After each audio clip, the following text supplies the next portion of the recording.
But in Kentucky, Jerry Lundergan is now in prison. The father of Kentucky's former Secretary of State, Allison Lundergan Grimes, reporting to federal prison just hours ago in eastern Kentucky. WHS 11's political reporter Rachel Droz is joining us from our newsroom. And Rachel, do we know where Lundergan is going to spend his time?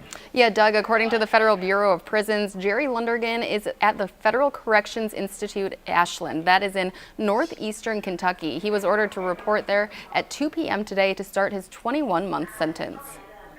2 years after being found guilty of illegally funneling money to his daughter's U.S. Senate campaign, 74-year-old Jerry Lundergan is now serving time in federal prison. Lundergan is the former chair of the Kentucky Democratic Party. His daughter, Allison Lundergan Grimes, is also facing scrutiny. Just this month, Kentucky's Executive Branch Ethics Commission charged her with 2 ethics code violations. She's accused of directing staff to use state time and resources to download voter information for a personal purpose without following established processes, and directing staff to create lists of newly registered Democratic voters and emailing the lists to some Democratic candidates. State law requires candidates pay for those lists, but the charging document says Grimes provided the lists for free. Charging statewide elected officials with ethics violations doesn't happen often.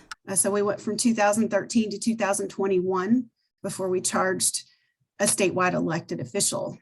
And then previous to that, I think it had been over a decade. So it's not very common, but we only have a handful of statewide elected officials. Catherine Gabhart, the Ethics Commission's executive director, tells me there are 2 things that can happen next. Grimes can agree to a settlement where she'll admit to the charges, or the matter will go to an administrative hearing. It's before an independent hearing officer. Then the commission staff serves as the prosecutors, and we will present evidence and witnesses to support the allegation made by the commission in its charging document.